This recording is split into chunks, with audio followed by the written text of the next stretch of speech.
और उनके अश्रु बहने लगे। ठाकुर जी तो सदा भाव के ही भूखे हैं प्यारे। ठाकुर जी ने भाव को समझते हुए कि ये मुझे माता क्या देगी पृथ्वी मैया।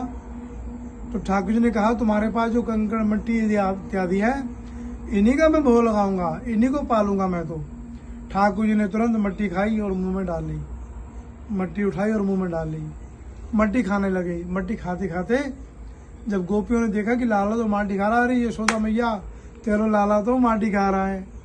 अरे यशोदा मैया भाग भाग के आई। आधे लाला को देखा, अरे लाला मुंह खोल तूने मट्टी खाई, माटी खाई क्या? नहीं, मुंह हिला रहे हैं और मुंह में मिट्टी कर लगी है, अंदर मुंह में भी है और मुख पे भी लगी हुई है, हाथों में भी लगी हुई है। मना कर रहे हैं, मना कर रहे हैं, बताओ। और मैया ने कहा नहीं तूने माटी खाई है, बता, खोल मुंह खोल। ठाकुर जी ने सोचा मैया मानने वाली नहीं है, नहीं मानेंगी। ठाकुर जी ने अब क्या किया, मुंह खोला। जैसे अपना मुखमंडल खोला तो मुखमंडल में उनको दिव्य ब्रह्मांड के दर्शन। यशोदा मैया हक्की बक्की देख रही है, ऐसे हक्की बक्की हो गई,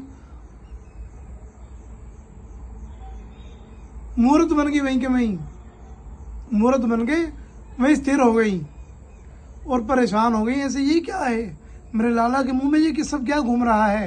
ये पूरा ब्रह्मांड, सारे देवी देवता, सारे भगवान, सारी सृष्टि, सब नदियां, सब कुछ इसमें है। ये मेरे लाला के छोटे से मुंह में इतना दिव्य, ये सब क्या है? मैया देखती रहेगी।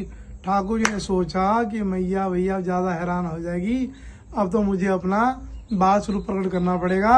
और योग माया को प्रार्थना करी, योग मैया प्रकट हो। योग माया को बोलकर ठाकुर जी ने क्या किया, अरे मेरे मैया का जो ये इन्होंने दिव्य दर्शन किया मेरे ब्रह्मांड का, मेरे मुखमंडल में, इसको सब भुलवा दो और मुझे पहले की तरह जैसे मैं इनका लाला हूँ वैसे ही मुझे समझे। तो योग माया ने कहा जो आ गया प्रभु। तो योग माया ने वैसे ही योग माया के माध्यम से माया का पर्दा आवरण डाल दिया और मैया पहले की तरह, अरे मट्टी, कितनी मिट्टी खा ली तूने? हाँ कितनी मिट्टी खा ली बताऊँ तेरे को? अभी पीछे पड़ गई, उनकी पिटाई करने लगी, हल्के हल्के कपोलों पे ऐसे चपत लगा रही हैं कि तूने मिट्टी खाई, मुंह खोल, चल कुल्ला कर। जल डालकर यमुना जी का कुल्ला करवाया और यमुना मैया ने ठाकुर जी का चरण स्पर्श करके उनको भोग लगाया और ये सब लीला हुई। ये स्थान का नाम ब्रह्मांड बिहारी तभी रखा गया।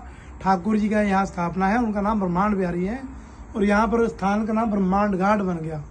जो यमुना का घाट गोकुल में 84 खंबा मंदिर से करीब 1 किलोमीटर से भी कम, करीब 1 किलोमीटर मानो दूरी पर ब्रह्मांड घाट है।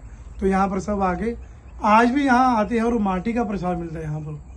यहाँ माटी का रज का प्रसाद मिलता है, जो रज रानी है उसका प्रसाद दिया जाता है, क्योंकि भगवान ने यहाँ भोग लगाया है। जो भोग लगी वस्तु होती है भगवान की, वो बांटी जाती है और सब में प्रसाद के रूप में दी जाती है। तो यहाँ भक्तों को मांगने पर प्रसाद मिलेगा, माटी का प्रसाद मिलेगा। ये ब्रह्मांड बिहारी जी की ब्रह्मांड घाट की लीला है। और अब आप दीपक की बात करें, ठाकुर